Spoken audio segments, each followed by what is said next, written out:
오늘은 3월 18일, 현재 시각은 4시 36분.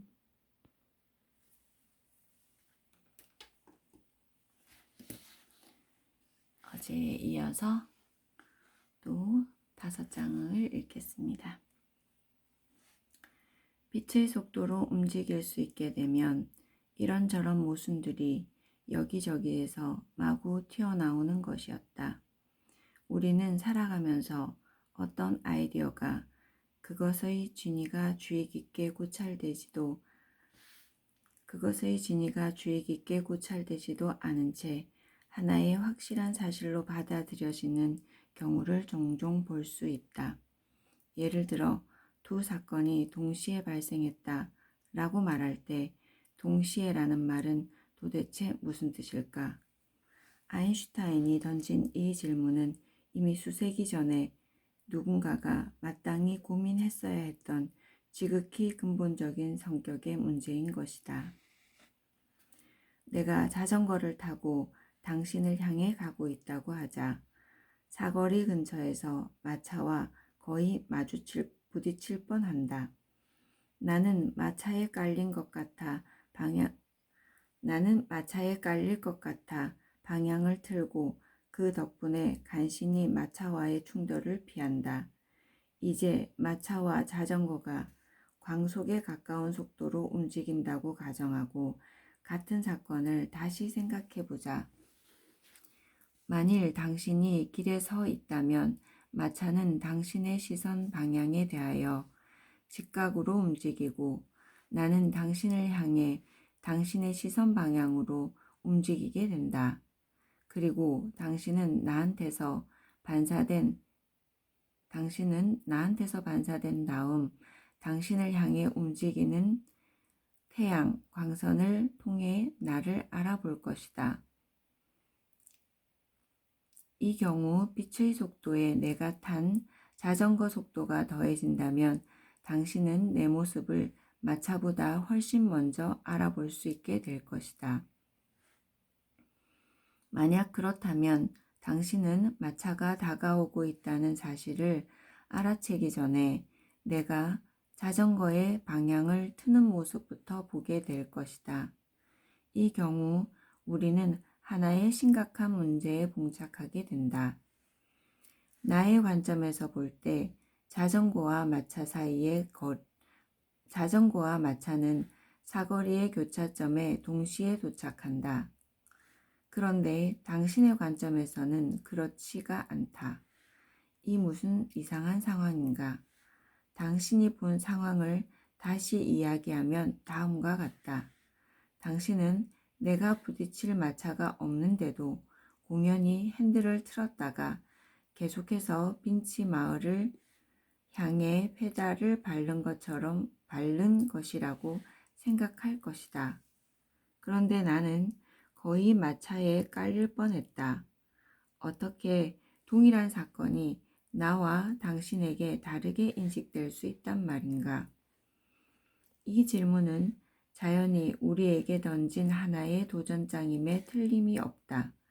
아인슈타인 이전에는 아무도 이런 도전을 경험해 본 적이 없었다. 그럴 만한 이유가 있었다.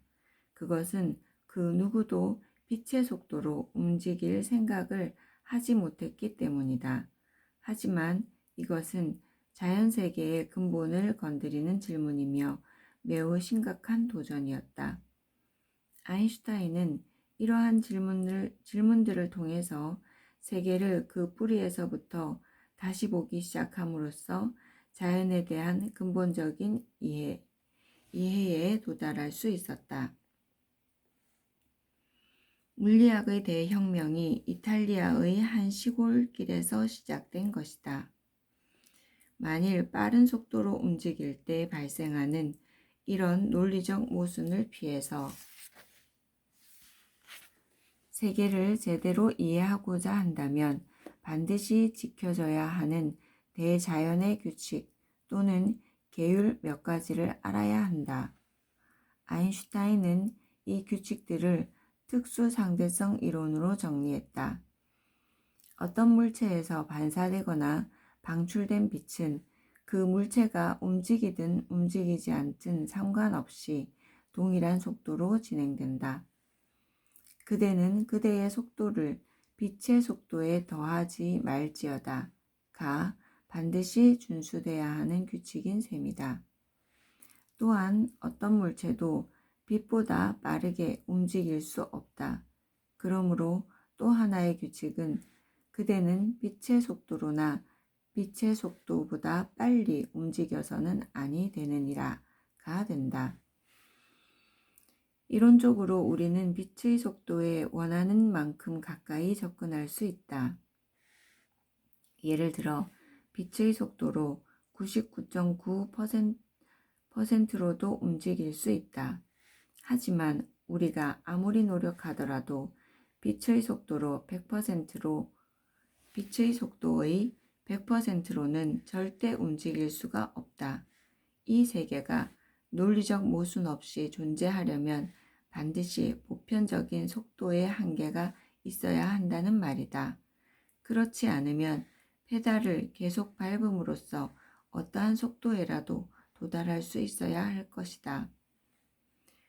19세기가 20세기로 바뀌는 시기에 대부분의 유럽인들은 세상에는 어떤 특별한 기준 좌표계가 존재한다고 믿고 있었다.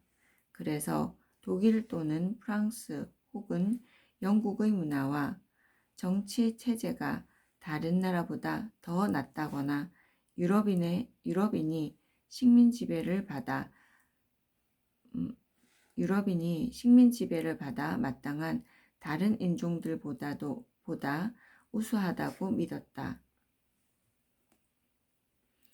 사회나 정치에 대한 아리스타르코스나 코페르니쿠스의 생각을 적용하는 일은 거부되거나 무시되었다.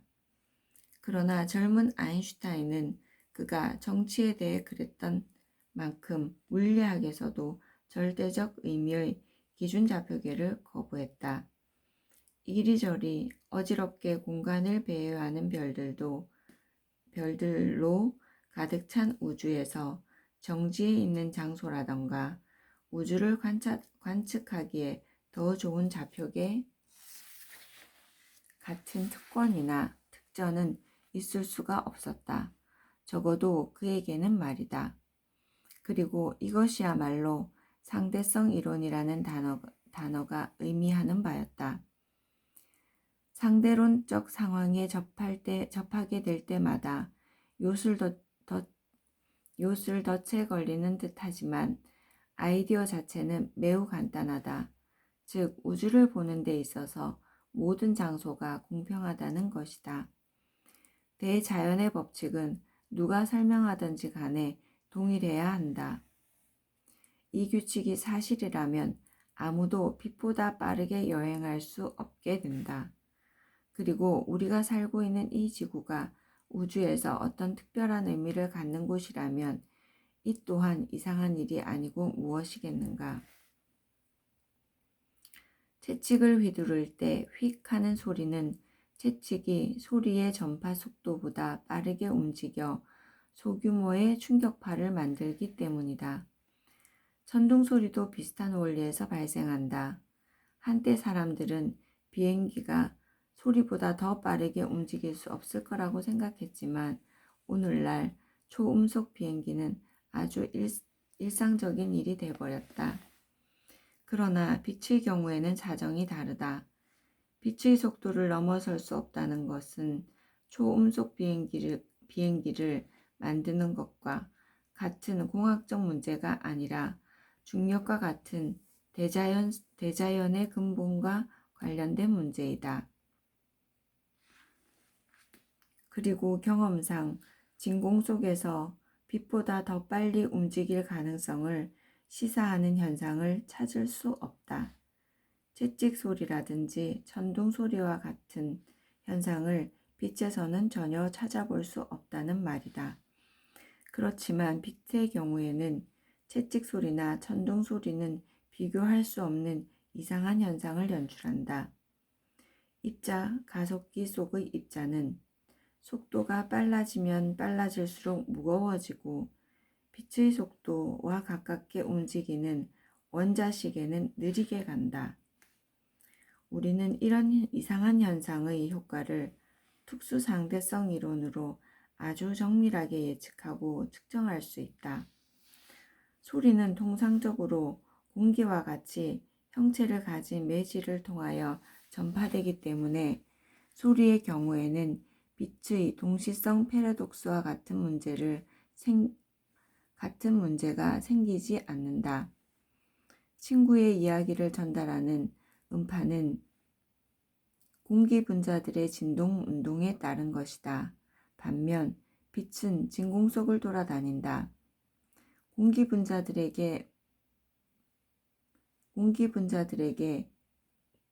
공기 분자들에게는 만족시켜야 할 일련의 운동 규칙들이 있지만 그 규칙들이 진공에서 적용되는 것은 아니다.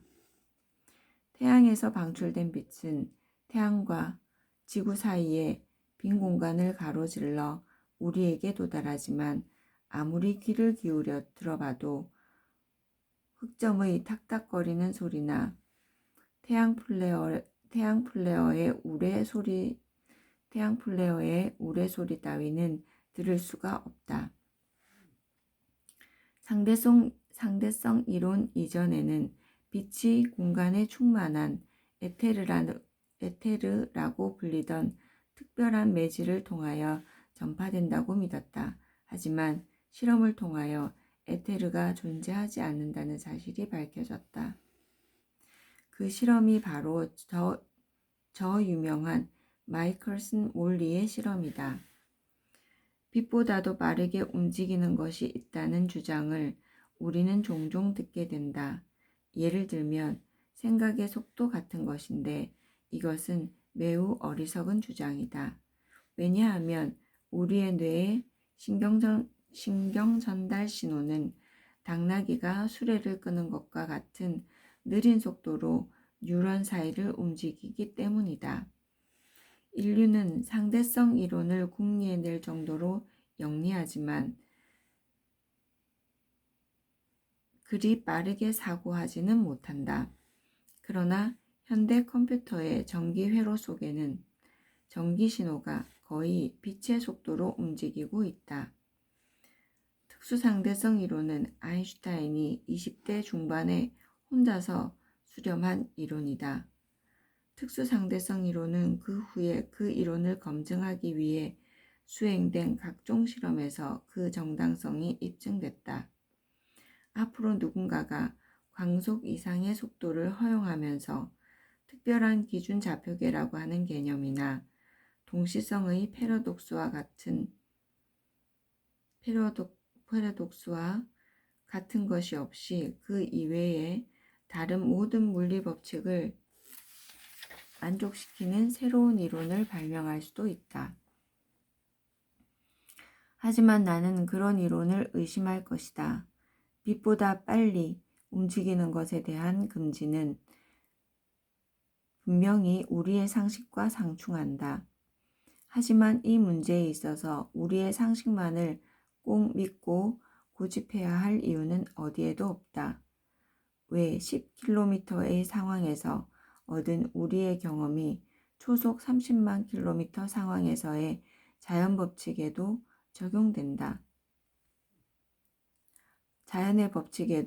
적용된다고 믿어야 하는가? 상대성 이론은 인간이 할 수 있는 것에 궁극적인 제한을 가진다. 하지만 우주가 꼭 인류의 야망과 완전한 조화를 이루어야 할 필요는 없다. 상대성 이론은 광속 이상으로 움직일 수 있는 우주선의 가능성을 배제하지만 그 대신 매우 뜻밖의 또 다른 가능성을 우리에게 제시한다. 조지 가모브의 사고 실험을 우리도 따라해보자. 빛의 속도가 초속 30만 킬로미터와 같이 우리의 경험 범주를 완전히 벗어나는 값이 아니라 우리에게 매우 익숙한 시속 40km인 가상의 세계를 상상해보자. 이 세계에서는 광속이 시속 40km로 철저하게 지켜진다고 하자. 당신이 오토바이를 타고 빛의 속도에 점점 가까워지고 있다고 상상해보자. 속도가 증가함에 따라 당신이 지나친 물체들의 기퉁이가 보이기 시작할 것이다. 분명히 앞을 향해 달리고 있지만 당신이 이미 지나간 뒤에 있는 물체들이 당신 앞쪽에 나타난다는 말이다. 오토바이의 속도가 빛의 속도와 가까워지면 모든 것이 당신 앞에 머물러 있는 매우 작은 동그란 창 안에 모여 있는 것처럼 보일 것이다. 빛의 속도로 달리는 사람에게는 세상이 이상하게 보이는 것이다. 한편 멈춰서 있는 관찰자의 입장에서는 만약 당신이 멀어지고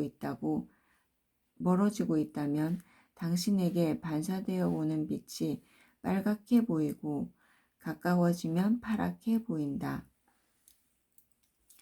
당신이 관측자를 향하여 달리고 있다면 당신은 기분 나쁜 색깔의 광채에 둘러싸인 것으로 보일 것이다.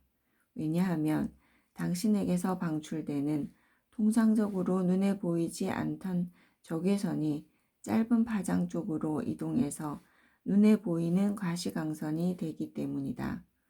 당신은 움직이는 방향으로 압축되고 질량은 증가하며 광속과 같은 속도로 움직일 때에 가장 짜릿한 결과인 시간 지연이라는 이상한 현상을 경험하게 된다. 시간 지연은 글자 그대로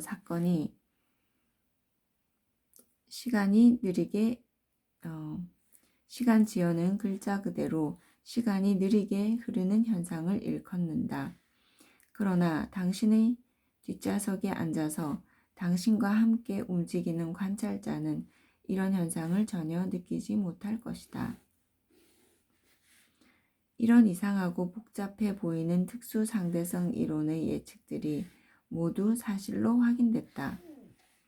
여기서 사실 확인이란 과학에서 진리라고 인정하는 그런 깊은 수준에서 검증된 사실이라는 뜻이다. 이런 현상들은 당신과 관찰자 사이에 상대 운동이 있을 때 보게 되는 것이다. 하지만 이것은 시각적 환상이 아니라 실제 현상이다.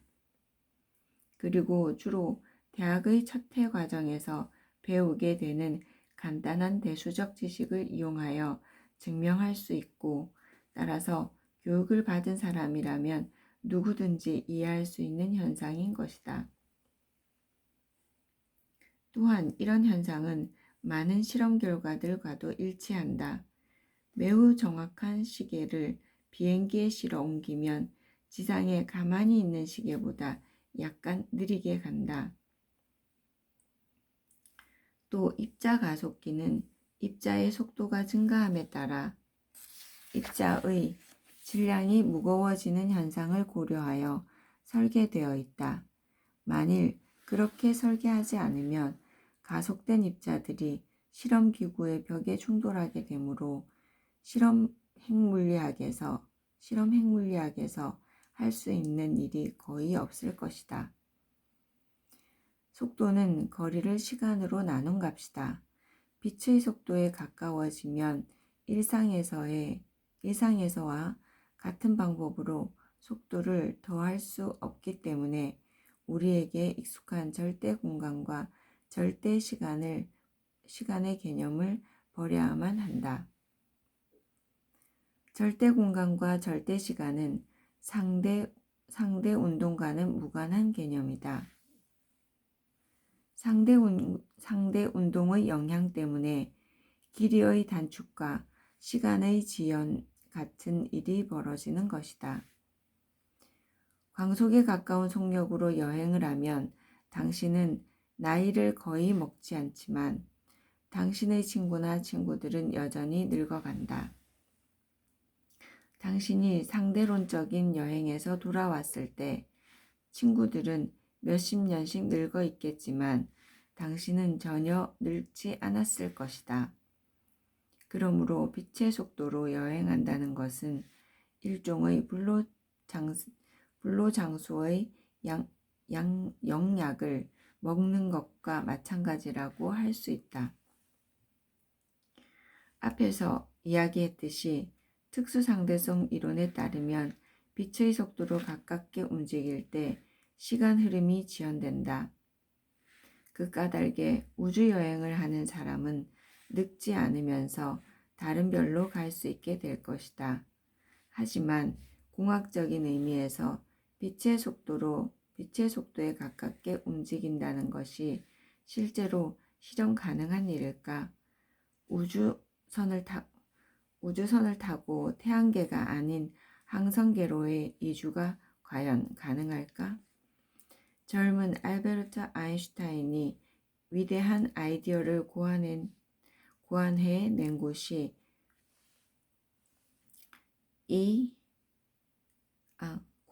곳이 토스카나였다고 앞에서 이야기했다. 그렇다고 해서 아인슈타인과 관련된 이야기만이 이 도시가 우리에게 남겨준 유산의 전부는 아니다. 400년 전에 또 다른 위대한 천재 레오나르드 다빈치가 바로 그곳에서 살았다. 토스카나는 레오나르도의 고향이기도 하다. 그는 하늘로 날아오른 새처럼 토스카나의 언덕을 뛰어오르거나 또는 언덕 높은 곳에서 아래에 있는 마을로 내려다보기를 즐겼다. 레오나르도는 토스카나의 마을의 모습, 그리고 성체의 위용 등을 조감도에 담은 최초의 인물이었다. 그는 언덕에 올라가서 마을을 내려다보며 마을의 모습을 그림에 옮겨 담았던 것이다. 그는 회화, 조각, 해부학, 지질학, 자연사, 군사학 및 토목공학 기술 등 다양한 분야에 특별한 관심을 보였으며 이 모든 분야에서 대단한 업적을 남겼다. 그 밖에도 그는 하늘을 날 수 있는 기계를 고안하고 제작하는 데에도 대단한 열정을 쏟았다. 그는 여러 종류의 비행체를 설계했고 모형을 만들고 실제 크기의 견본을 제작했지만 그 어느 것 하나 제대로 하늘을 날지 못했다. 당시에는 충분히 강력하고 동시에 충분히 가벼운 엔진이 존재하지 않았기 때문이다. 하지만 설계들은 훌륭했고 후대의 기술자들에게 큰 용기를 심어주었다. 레오나르도 다빈치는 자신의 실패에 낙담했지만 실패는 그의 잘못 때문이 아니었다. 그가 경험해야 했던 실패의 아픔은 15세기 인류가 안고 있었던 어쩔 수 없는 한계였던 것이다. 오늘은 여기까지 읽겠습니다. 특수상대성 이론과 상대성 이론은 좀 더 설명이 필요할 것 같습니다.